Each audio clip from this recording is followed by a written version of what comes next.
ભરતી શરૂ થતાની સાથે જ નવસારી શહેર પર જળસંકટ વધી ચૂક્યું છે। દરિયામાં ભરતીની શરૂઆત થતાની સાથે જ હાલ નવસારી પર જળસંકટ વધુ ઘેરું બન્યું છે। બપોરે 1 વાગ્યાથી દરિયામાં ભરતીની શરૂઆત થઈ ચૂકી છે અને સાંજે 4 વાગ્યા સુધી દરિયામાં ભરતી આવવાની સંભાવના હોવાથી જળભરાવ થશે એ પણ નક્કી છે। તો બીજી તરફ પૂર્ણા અંબિકા નદી હાલ તો ભયજનક સપાટી વટાવી ચૂકી છે અને ભરતીના કારણે નદીના પાણી દરિયામાં સમાઈ નથી રહ્યા। તો બીજી તરફ નદીના પાણી શહેર અને જિલ્લામાં ઘૂસી રહ્યા છે અને તેના કારણે જ નદી કાંઠાના વિસ્તારો દરિયાકાંઠાના વિસ્તારોને હાલ તો એલર્ટ કરી દેવામાં આવ્યા છે।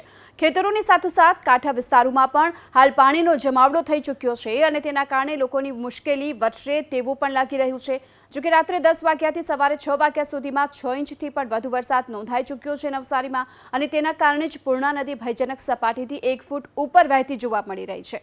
પૂર્ણા નદીના પાણી શહેરના નીચાણવાળા વિસ્તારોમાં ઘૂસી ચૂક્યા છે। ખાસ કરી શાંતિદેવી રોડ પ્રભાવિત થઈ ચૂક્યો છે અને અહીં જે ઇમારતો આવેલી છે તેના પહેલા માળ સુધી આ પાણીએ કબજો જમાવી લીધો છે।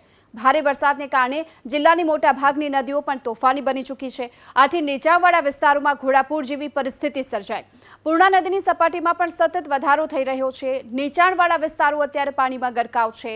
રોજનો રોટલો રડીને ખાતા પરિવારો જેમને હાલ નુકસાન વેઠવાનો વારો આવ્યો। શહેરના રિંગ રોડ પર વાહન વ્યવહાર ખોરવાઈ ચૂક્યો છે। બીજી તરફ રંગૂનવાલા નગરમાં કેડસમાં પાણી ભરાયા છે જેને લઈ લોકોની મુશ્કેલી વધી છે અને ઘરમાં રહેવે તો કઈ રીતે લોકો રહે તેને લઈ પ્રશાસનને આ સવાલ પૂછતા જોવા મળી રહ્યા છે।